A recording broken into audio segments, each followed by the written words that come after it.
नमस्कार साथियों, स्वागत है आप सभी का वाईफाई स्टडी 2.0 पर। मैं हूं अंकित अवस्थी। आप हैं मेरे साथ में आज के एक महत्वपूर्ण सेशन पर विषय चर्चा करने के लिए। और सेशन में चर्चा हो रही है कि रूस को छोड़कर भारत से गेहूं खरीदने की तैयारी में है इजिप्ट यानी मिस्र, और ये अमेरिकी प्रतिबंधों का, जिसको हमने कहा है कि प्रभाव दिखना शुरू हो चुका है। मायनों में अगर बात की जाए तो भारत के लिए ये सकारात्मक न्यूज़ है, रूस के लिए नकारात्मक न्यूज़ है। अमेरिका इस बात पर निश्चित ही खुश होगा। अब ये चर्चा बन के क्यों आई है, आइए हम आपके सामने यहां पर चर्चा करते हैं। भारत ने कहा है कि वो इजिप्ट के साथ गेहूं के व्यापार को लेकर के फाइनल टॉक्स में है, यानी कि ये इस समय, अच्छा पता है एक इंपॉर्टेंट चीज यहां पर एक और भी है, हालांकि हमने उसको हाईलाइट ज्यादा नहीं किया है क्योंकि इसका भरोसा नहीं है ये कब पलटी मार जाए। चाइना जैसे और भी बहुत सारे देश हैं जो हमारे साथ में गेहूं परचेज करने के लिए लगातार बातचीत में टिके हुए हैं। भारत से सामान परचेज करते समय गेहूं का बहुत बड़ा महत्व है, और इस स्थिति में भारत को ध्यान में रख रहे हैं ये दो देश। हमने लेकिन इजिप्ट को ही आपके थंबनेल में डलवाया, हमने क्या क्या पता बाद में ये पलट जाए, फिर खामखा न्यूज़ खराब जाए। फिलहाल के लिए अगर आपके सामने एक न्यूज़ हम दिखाएं जहां से ये न्यूज़ निकल करके आई है, तो पीआईबी के द्वारा ये प्रदर्शित की गई न्यूज़ है, इसे आप जरूर देखें।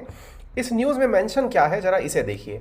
साथियों, आप सभी को मालूम होना चाहिए भारत की तरफ से जितने भी एग्रीकल्चरल प्रोडक्ट हैं उनके एक्सपोर्ट की जो जिम्मेदारी रखता है उसका नाम अपेडा है। ये एक संगठन है। इसके द्वारा अपनी एक सूचना आज जगजाहिर की गई। जगजाहिर सूचना में कहा गया कि भारत ने हाल ही में अपने गेहूं निर्यात में एक जबरदस्त वृद्धि दर्ज की है। कितनी जबरदस्त वृद्धि दर्ज की है? हमने अपना गेहूं का एक्सपोर्ट 387% बढ़ा दिया है। हमारा जो वैल्यू के हिसाब से अगर हम बात करें तो भारत को इस बार 1742 मिलियन डॉलर जो है वो गेहूं बेच करके धन प्राप्त हुआ है। ये तो हमने न्यूज़ निकाली है, और साथ में हमने ये भी कहा कि मिनिस्ट्री ऑफ कॉमर्स और इंडस्ट्री जो है ये वर्तमान में बात कर रही है शिपमेंट्स को कैसे बढ़ाया जाए ग्लोबल सप्लाई चेन में, यानी कि ट्रेन वालों से बात हो रही है, रेलवे मिनिस्ट्री से बात हो रही है, पोर्ट संबंधित जो मिनिस्ट्री है उनसे सबसे बातचीत चल रही है कि भैया Egypt, Turkey, China, Bosnia, Sudan, Nigeria, Iran आदि देश हमसे गेहूं परचेज करना चाहते हैं। आप लोगों की तैयारी क्या है?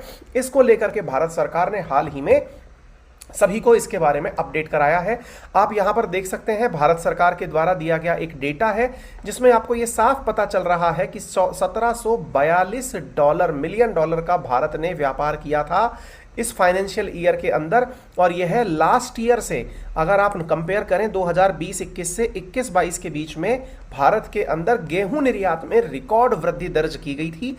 ये वृद्धि दर्ज की जो सूचना है ये 7 मार्च को निकल के आई है। इससे आप प्राप्त कर सकते हैं कि भारत का जो गेहूं का एक्सपोर्ट है वो बढ़ रहा है। देखिए, ये प्राउड की बात है मेरे प्यारे साथियों। आपको मालूम होना चाहिए कि लाल बहादुर शास्त्री, भारत के प्रधानमंत्री, जिन्होंने एक बार ये नारा दिया था कि जय जवान जय किसान, और वो नारा क्यों दिया था? क्योंकि भारत में भोजन के लिए एक वक्त के भोजन की भी कमी हो गई थी। उस समय पूरा देश जो है वो व्रत पर चला गया था, फास्टिंग की गई थी। हमारा जब युद्ध चल रहा था पाकिस्तान के साथ में, तो भारतीय सैनिकों तक खाद्यान्न पहुंचाने के लिए भारतीय किसानों ने, भारतीय परिवारों ने अपने एक वक्त का भोजन भारतीय सेना के लिए एकत्रित किया था। कहा जाता है कि उस समय भारतीय किसानों का और जवानों का मोटिवेशन बनाने के लिए ही भारत में एक नारा दिया गया लाल बहादुर शास्त्री जी के द्वारा, और नारा था जय जवान जय किसान। और उन किसानों ने आज क्या कारनामा कर दिया है आप देख सकते हैं। भारत के लिए गर्व की बात है कि आज हम इतनी बड़ी आबादी रखते हुए, दुनिया की सेकंड लार्जेस्ट आबादी रखते हुए भी हम गेहूं का रिकॉर्ड प्रोडक्शन भी कर रहे हैं, और एक्सपोर्ट में भी हमारा जो कारनामा है वो आपके सामने है। यानी किसानों ने भारत का मान हमेशा की तरह इस बार भी बढ़ाया है। मेरे प्यारे साथियों, आप सबको ये पता होना चाहिए कि दुनिया भर के अंदर रूस और यूक्रेन से कितना गेहूं परचेज किया जाता है। मैं आपके सामने कुछ फैक्ट्स शेयर कर रहा हूं, आप उनको देख सकते हैं। 8,140 मिलियन यूएस डॉलर का गेहूं एक्सपोर्ट करता है अकेला रशिया। अगर हम भारत के कंपैरिजन में बात करें तो भारत तुलनात्मक रूप से बहुत कम गेहूं एक्सपोर्ट किया। एक तरह से ये जो फिगर आपने देखा ना 1742, यानी कि एक तरह से ये समझ लीजिए कि आप लगभग 1/5 हिस्सा ही है जो इसका आप एक्सपोर्ट किए हैं। ठीक है, और दूसरा जो दुनिया भर में गेहूं के कटोरे के नाम से विख्यात है उसका नाम है यूक्रेन, जो कि इस समय वॉर क्राइसिस में फंसा हुआ है। दुनिया को इन दोनों से ही गेहूं की उम्मीद थी, और विशेष रूप से इन दोनों से गेहूं खरीदने वाले देश कौन थे? इजिप्ट था, यमन था, टर्की था, बांग्लादेश था, इंडोनेशिया, नाइजीरिया, ट्यूनीशिया, ये देश इसके प्रमुख आयातक देश हुआ करते थे। अब विचार करिए, यूक्रेन के साथ तो इस समय मतलब पूरी तरह से व्यापार युद्ध के कारण ठप है, और रशिया को वैसे ही आइसोलेट कर दिया गया है दुनियादारी के द्वारा। अगर ऐसी परिस्थितियां रहेंगी तो भाई भारत से दुनिया की अपेक्षाएं जरूर बनेंगी, क्योंकि भारत ने ना मतलब हमारा जो अहित चाहते हैं उन लोगों को भी मुफ्त में गेहूं भिजवाया है, तो निश्चित ही भारत जैसी महानता की तरफ तो दुनिया का ध्यान जाना तय था। आपको मालूम होना चाहिए, भारत ने युद्धग्रस्त अफगानिस्तान में अपने द्वारा गेहूं भिजवाया था, ये हमने आप लोगों को पहले भी बताया है, और ये गेहूं हमने पाकिस्तान के रूट होते हुए ही भिजवाया है। ये आप पीआईबी के द्वारा जांची मतलब दी हुई सूचना है जो आप पढ़ रहे हैं कि ministry of commerce and industry के अकॉर्डिंग भारत फाइनल टॉक्स में है, क्योंकि हम वीट को इजिप्ट को, और यानी कि इजिप्ट को हिंदी में मिस्र कहते हैं, Turkey, China, Bosnia, Sudan, Nigeria, Iran आदि देशों को भेजने की बात कर रहे हैं। ये आपके सामने सुर्खियां हैं जो हम आपको पढ़ करके सुना रहे हैं। अच्छा, मैं यहां पर एक जानकारी और देना चाहूंगा आप सभी को। जानकारी ये है साथियों कि भारत के द्वारा कितना प्रोडक्शन किया जाता है, आप इससे जरा अंदाजा देखिए। भारत जो है ना, अगर हम माने कि कुल कितना प्रोडक्शन किया जाता है इंडिया के द्वारा, तो वर्ल्ड में टॉप प्रोड्यूसर्स में है हम गेहूं के मामले में। यानी कि हमारे द्वारा जो गेहूं का प्रोडक्शन होता है, या आप देख सकते हैं कि हम दुनिया में सेकंड लार्जेस्ट गेहूं प्रोडक्शन करते हैं। आप जरा फैक्ट पर नजर डालें, यानी कि दुनिया भर में जो कुल गेहूं पैदा होता है ना, उसका 14.5% के आसपास जो है वो भारत अकेला पैदा करता है। लेकिन आपको एक जबरदस्त चीज यहां पर पता चलेगी कि हम अपने पैदा किए हुए गेहूं में से बहुत कम मात्रा के अंदर ही एक्सपोर्ट करते हैं। 2016 में हमारे द्वारा 0.14% कुल दुनिया के गेहूं निर्यात का इतना ही हमारे द्वारा एक्सपोर्ट किया जाता था। 2020 में ये मात्रा बढ़ गई, अगर हम तुलनात्मक रूप से देखें तो अराउंड 4 टाइम्स हो गई है ये, यानी कि 0.54% है। लेकिन अभी भी हम दुनिया के 1% से कम व्यापार पर अपना कंट्रोल रखते हैं गेहूं के ऊपर।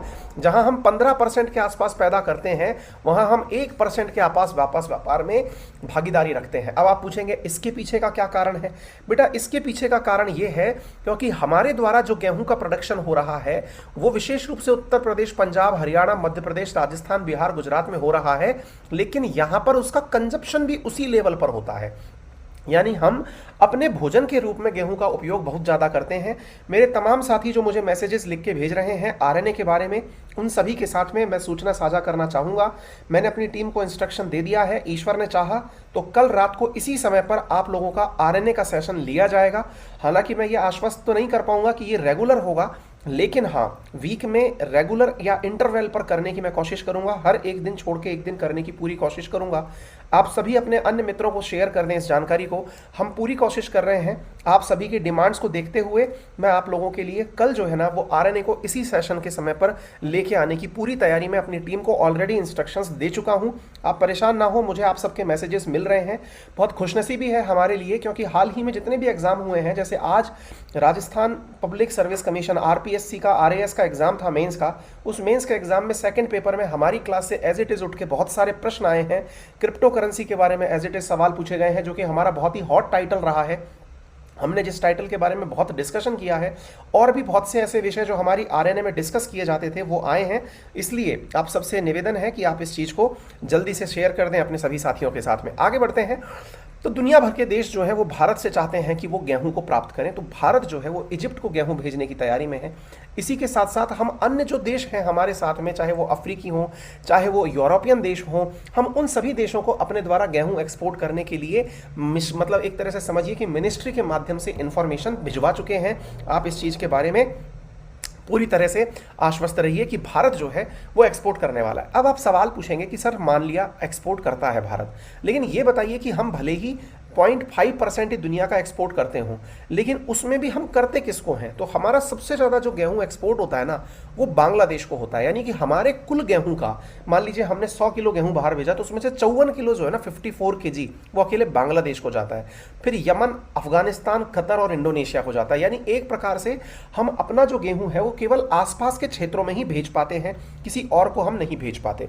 साथियों, इसके अलावा एक जानकारी और प्राप्त करिए। हाल ही में भारत सरकार ने अपनी रेलवे से कहा है कि अगर हमें अब दूर रेल वो भेजना पड़े तो रेल की कनेक्टिविटी शानदार रहे, पोर्ट की कनेक्टिविटी शानदार रहे, ताकि हम दूरस्थ क्षेत्रों में भी गेहूं का निर्यात कर पाएं। साथियों, आपके सामने एक महत्वपूर्ण जानकारी और मिल जानी चाहिए। जानकारी ये है कि भारत अपने कुल एक्सपोर्ट का, मान लीजिए कि हम अपने 1700 करोड़ का अगर हम गेहूं, 1700 मिलियन डॉलर का गेहूं बेच रहे हैं, तो बांग्लादेश सबसे ज़्यादा हमसे गेहूं मंगाता है। फिर Sri Lanka, UAE, Philippines, Indonesia, Nepal, Yemen, Qatar, south Korea और ओमान हमसे गेहूं मंगाता है। वहीं पर अगर हम बात करें कि भारत ने जो गेहूं का प्रोडक्शन किया है, वो प्रोडक्शन जो है वो तो बढ़ा ही है, हमारा एक्सपोर्ट भी निरंतर बढ़ता जा रहा है।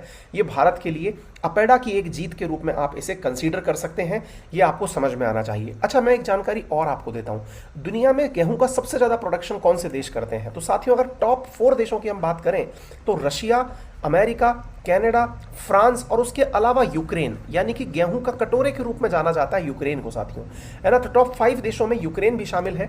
अगर हम आंकड़ों के लिहाज से बात करें 2021-22 के अंदर, तो वर्ल्ड के एक्सपोर्ट में गेहूं के निर्यात में यूक्रेन का दुनिया में तीसरा हिस्सा था। यानी कि 1/3 जो गेहूं है ना, वो इसके द्वारा भेजा गया है। यानी कि थर्ड जो हिस्सा है वो इसका था।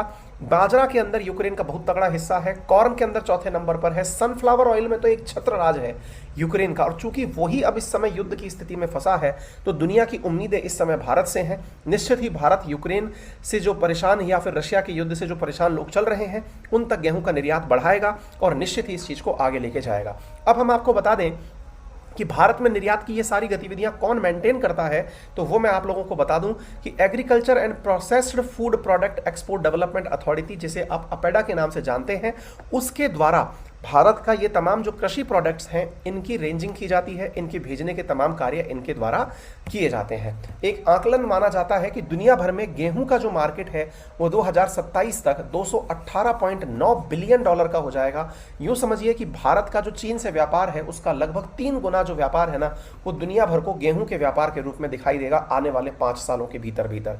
फिलहाल के लिए इतना ही। यदि आपको ये जानकारी पसंद आई हो तो अपने सभी साथियों से इसे जरूर शेयर करें।